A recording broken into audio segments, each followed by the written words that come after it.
What's going on YouTube? I'm going to do a quick video on the Cub Cadet XT1. This is a 2019 model. Just got this tractor a couple weeks ago. It's got about 1.5 hours on it now. Mowed with it about 3 times, and I'm going to kind of do an initial first impression / overview and kind of talk about some different things on the tractor itself, some things I like, some things I may not like so much, and we'll go from there. I'm going to start from the front, work my way back, kind of keep everything in order. Entire plastic hood, plastic grill, plastic headlight lenses and housings. They are LED headlights. There we go. As I'm sure you've seen, if you've already looked into these tractors, you know pretty much all that already. Cast iron front axle, stamped steel muffler guard in the front. Pretty common as far as modern lawn tractors goes. Standard front wheels and tires in the front. I did that for a reason. I'll get into that later. Here's your fill for your fuel, and you've got a little side indicator on the side. There is also fill indicators right next to that sticker, which you may not be able to see. I'm not sure, you can't see them, but anyway, this tractor specifically does have the Kohler 7000 series 24 horse V-twin motor. There's your air cowl coming in the top of the motor. It forces air down through the motor.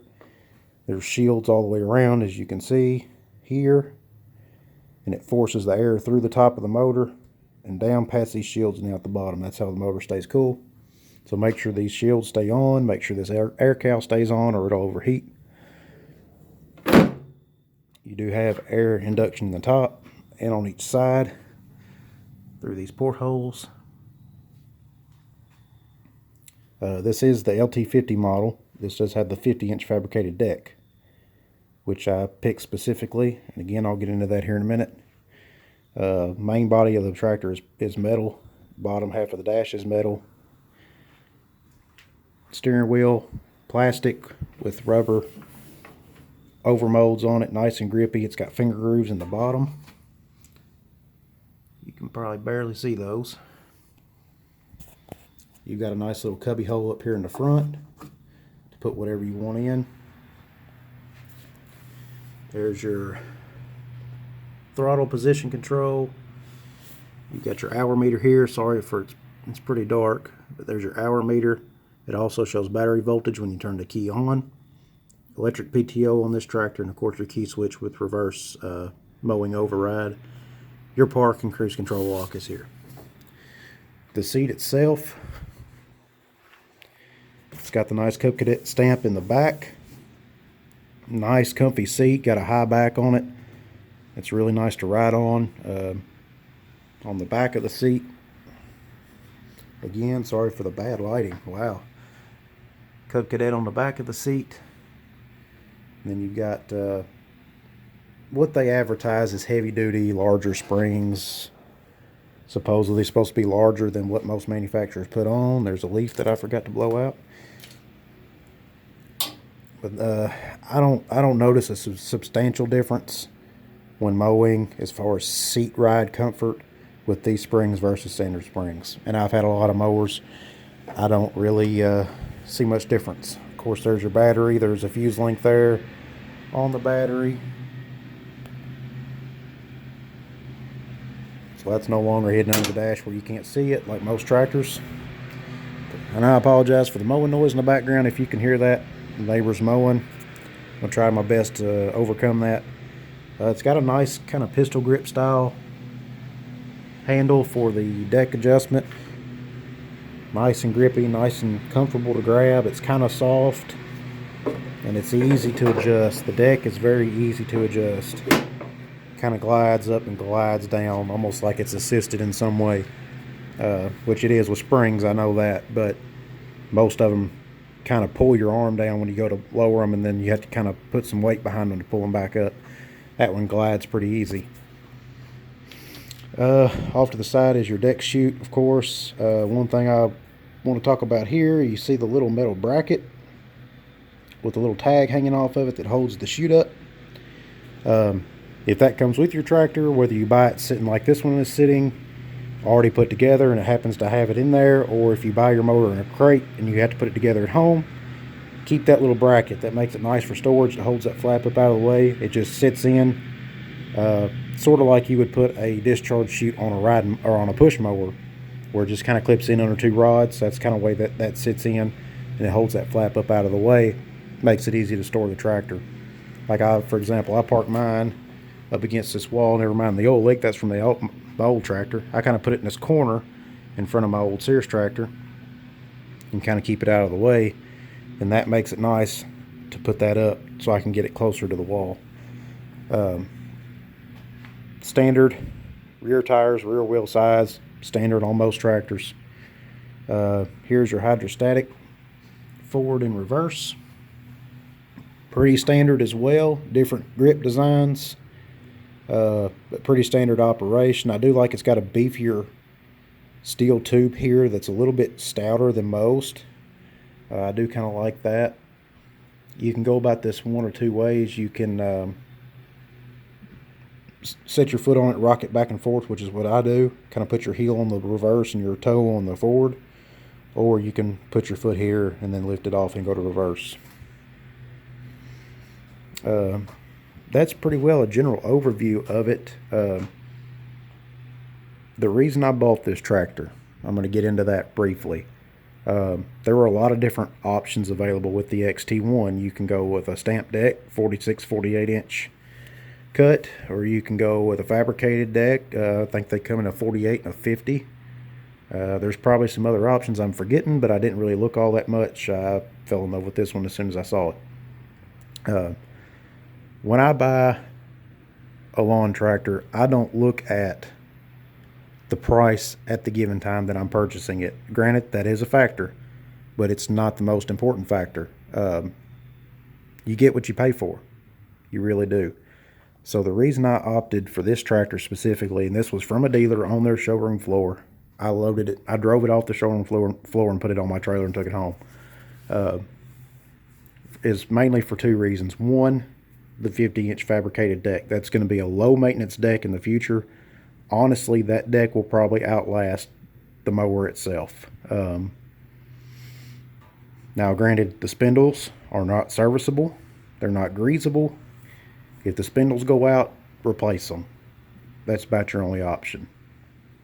But if you treat it right and keep up with it, it shouldn't be that big of a deal. So I went with the fabricated deck for the longevity and the lifespan of this deck. I'm paying $2 grand roughly for this tractor. I want this thing to last as long as it can. We all know the stamped decks, they collect water, they rust. Even if you don't get them wet, the dust and debris and grass clippings and stuff will settle in around the spindles and eventually collect moisture, and they'll rust anyway. So that's the reason I opted for the fabricated deck. Keep it blown off with a leaf blower, keep it clean, and it should last for a long time. The second option, a second reason rather, that I went for this tractor specifically is the Kohler 24 horse V-twin motor. Now, the XT1s do come with Kohler motors and all that, you know, pretty standard option. But most of them come with the smaller, either 18 or 22 horse, I believe it is. But this one has the biggest one available. It's the 24 horse Kohler V-twin. So it had two big things going for it. The biggest motor available, the biggest fabricated deck available on an XT1 frame with the smaller wheels and tires, the standard wheels and tires. And the reason I wanted those is because cheaper to replace, basically. The bigger garden tractors with the taller rear tires and the taller front tires, those are very expensive to replace as compared to these. These are standard. You can get them at Walmart if you want to, or any other tire shop or whatever, and they're fairly inexpensive to replace. So later on down the road, when I need to put tires on it, these aren't going to hardly cost me anything as compared to the garden tractor, larger wheels and tires.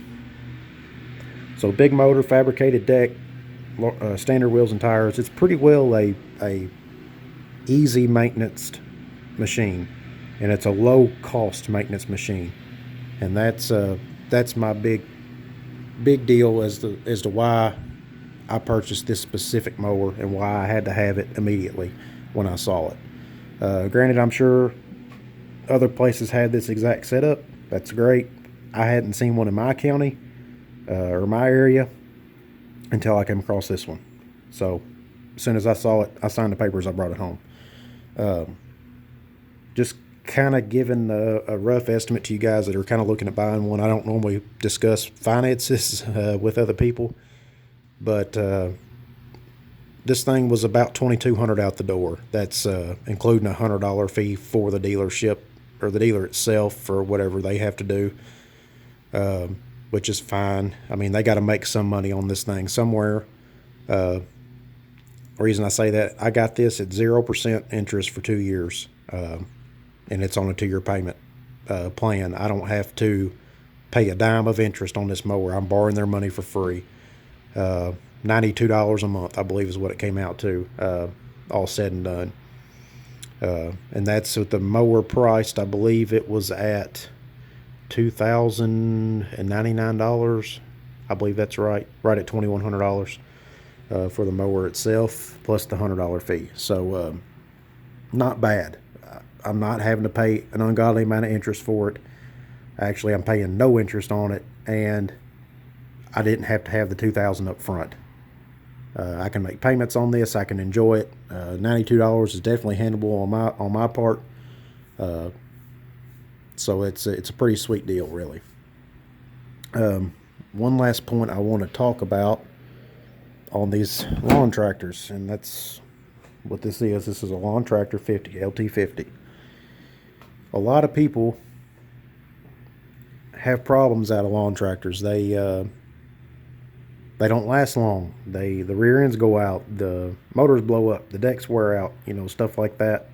Even fabricated decks I've seen wear out. And 9 times out of 10, some of that you can blame on negligence in a way. Not shaming anybody, but we have to remember, when you're buying a lawn tractor like this, it is exactly that. It is a lawn tractor. It is designed to mow grass and maybe do some light snow plowing and or yard cart pulling, stuff like that. These things are not designed to push 2 feet of wet snow or pull 1,000 pounds behind them or whatever. They're not designed to do a lot of heavy work. The transaxles are not designed for that. The drive belt system is not designed for that. The tractor itself is not engineered to handle that much load and abuse. So keep in mind, yes, this is a $2,000 lawn tractor. You want to get the most of your money out of it, but at the same time, use common sense, I guess is what I'm trying to say. Don't expect more out of this tractor than what it's designed and what it's engineered to do. If you need to do more than this is engineered for, you need to go rent a piece of equipment or borrow it from somebody that you may know that may have it to get the job done. Don't expect this tractor to do the work of a skid steer or a pickup truck with a snow blade or something like that. Don't expect it to move the same amount of material or pull the same amount of weight as something twice its size or twice its capacity. So just use common sense. Treat it with respect. Whenever you get done mowing with it, take a leaf blower is what I do. I keep my blower hung up on the wall there. Take your leaf blower or something, blow the deck off. I normally set it all the way down on the ground and blow the deck off, blow all the dust off the wheels and tires and off the motor and the mower itself. Just blow it off and put it away. They say not to wash them with water. On a regular basis, I may wash this one before I put it away for winter. But that's going to be about it. And I'll hand dry it after I wash it before I put it away. Going back to treating it with respect. Never mind the garbage bag piled on it. Been doing some cleaning, but that's my LT1036. That's a 1974 model Sears tractor. 74 model. It's a lawn tractor. It is a LT1036. It's still going. Why? Because it was treated with respect. It was not asked to do something that it's not designed to do. Same thing here. Don't ask it to do more than it's designed to do. Treat your equipment with respect, take care of it, and it'll take care of you.